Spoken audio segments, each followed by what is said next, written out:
Hey everyone, oh my gosh, 2021 is over.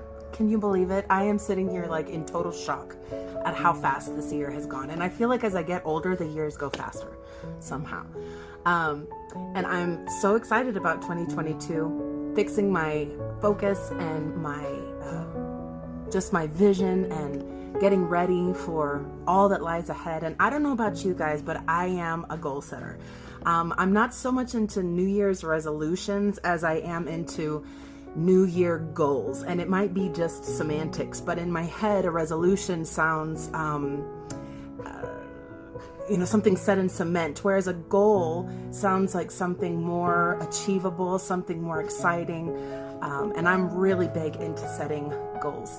And so I wanted to share with you 5 things that I do when I'm goal setting. And Alan and I did this years before I got married. And since I've been married, Alan and I, every either New Year's Eve or New Year's Day, or at least within the first week of the new year, we set our goals for that year. And we do it in lots of different areas. So we have each of us our personal goals that we're shooting for, and then we have goals in our marriage, we have goals in our finances, we have goals in ministry, just different areas of our lives. And we sit down and it's like, okay, this year, this is something we're aiming for. And we find goal setting so helpful because it helps us to focus, it helps us to eliminate, it helps us to decision make. So here are 5 things that I want to share with you that we do when we're setting goals. Number 1, we define what our measurable win is. If any of you came for Open Creative Night, you heard me talk about this, and it's something I'm really, really big on. Ever since I learned it, it's been something that has just really helped me shift how I think about goals or wins, because the reality is, you guys, you can't know you're succeeding if you don't define what success is. And so it's not just so much about deciding what is my win, but what is my measurable win. So the difference would be, I could write a goal that says, I want to have more date nights with my husband this year. It's a good goal. It's a win if I do it. But where it's hard to really define if I'm succeeding or not is if I have one more date night. Technically that's more. So did I achieve the goal? Is that a win? But if I make it measurable, I want to have 12 date nights in 2022. I want to have 1 date night a month in 2022. That gives me a measurable win. I can measure if I'm winning. I want to exercise more in 2022. It's a great goal, but it's vague. If I make it measurable, I would say I want to exercise for 15 minutes, 5 days out of the week. Now I have something I can measure. If you think about a soccer team, if everyone gets out on the field and everyone thinks the goal is at a different place, then it's going to be chaos. If you're not sure, what am I aiming for? What am I shooting for? So define what that is. Define what success is. Alan and I do this in our finances. We have a financial goal when it comes to our savings, when it comes to our faith commitment promise, which is something that we do in our church. We have a goal with our, like I said, date nights. We have a goal with different areas, but it's not just a win, we define it. Number 2, we have goals to fix weaknesses and goals to build strengths. One of the things that I found over my many years of goal setting is that my nature is to tend to focus on where I'm weak and really want to bring that up to a certain level, which is great. But the challenge is, I have found, if I'm only goal setting where I am weak, and if I don't reach those goals, or if it's hard for me, because obviously those are areas that I'm not strong in, then I quickly get discouraged. So I'm also setting goals where I'm already strong. So a good example for me is reading books. I have a goal every year of how many books I want to read. I am a great reader. It's one of the goals that I have never not met my goal that year for reading books. And so it motivates me when I am achieving the goal, if that makes sense.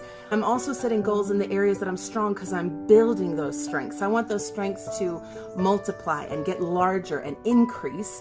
And I'm not just setting goals on, I'm so unhealthy, I'm going to set these goals with my health. And, I'm really struggling in this area, so I'm going to set goals there. For sure, I want to put goals in the areas that I'm weak, but I also am putting goals in the areas that I'm already strong and I want to get even stronger. Number 3, be realistic and ambitious. One of the things that I don't like to do is set the goal that I feel pressured into setting, either by society or my own sense of perfection. So a good example of that would be, I might say something like, this year I'm going to lose 100 pounds. But the real motivation of that goal is, I'm trying to fit a worldly standard of beauty instead of really shooting for personal health, my height, my age, the reality. So my goal is realistic. Like, I'm setting a realistic goal for myself. I'm not just saying I'm going to lose 100 pounds this year, but I might say something like, my goal this year, my measurable win this year is to lose 5 pounds every month. That's so realistic. And yet it's still ambitious, because if I lose 5 pounds every month, at the end of 12 months, that's like 60 pounds. That's a lot of weight to lose in a year. Again, it's just an example. I'm not even saying maybe I'll set that goal. We'll see. But in my ambition, I'm also being realistic to where I am. I can say my goal is to pray for 3 hours every day. That's a great goal. It's a measurable win. But is it realistic to the season that I'm in? Is it realistic to the discipline of prayer I currently have? So when it comes to spiritual goals, I tend to do incremental goals. So it's like, okay, I want to get to where, let me give you an example. One of my goals for 2022 is I will read my Bible before I pick up my phone. Or check socials or check WhatsApp or whatever. So no, that doesn't sound nearly as impressive as saying I'm going to pray for 3 hours every day, but it's realistic and it's ambitious, because it's going to grow my strength in an area. It's going to help a weakness. So there's still an ambition that's tied to it. There's still something to reach for and aim for, but it's not an unrealistic goal. All right. Number 4, set a monthly reminder to revisit your goals. So this is something I do the day that I do goal setting, or the time that I do goal setting, whether it's the 1st or the 2nd or whatever. I will set my reminders for the rest of the year. Every month on the 1st or every month on the 2nd, I'll put a reminder on my phone, check your goals, so that every month I can revisit. And it's not just the first entry in my journal that by the time I'm in July, that's a long way back. I'll go and I'll check, okay, how am I doing in these areas? And then number 5, I will adjust to my current reality. So I'm setting goals right now based on the health I'm in, the wealth I'm in, the season I'm in now. And because the future is unknown, sometimes my goals need to be adjusted because my season changes, whether expectedly or unexpectedly. And so therefore, I'm going to shift my goals. So I'm still having ambition. I'm still having something to focus. I'm still able to measure my wins and define my success, but I am adjusting it to my current reality. And the monthly reminders to go and check my goals, it helps me check, am I doing what I set out to do? Am I doing what was in my heart to do? Am I following up the desires that I had? And are those desires still applicable to where I am now? Maybe it's something that I've achieved it and I can now increase or redefine what success is. For example, if I just say right now, the only thing that's on my goal for, my quiet time right now is I want to reach for the Bible first before I reach for my phone or check my socials or any of that. If by July I have my monthly check-in and I'm like, you know what, I've really consistently been doing this. This is awesome. This is a goal. This is a discipline. This is something that I've achieved. I'm going to adjust this goal now. And now I'm going to say, I want to, pray for 10 minutes minimum a day, every day. One of the things for myself personally, I found with goal setting is I'm often shooting for consistency rather than one-off achievements.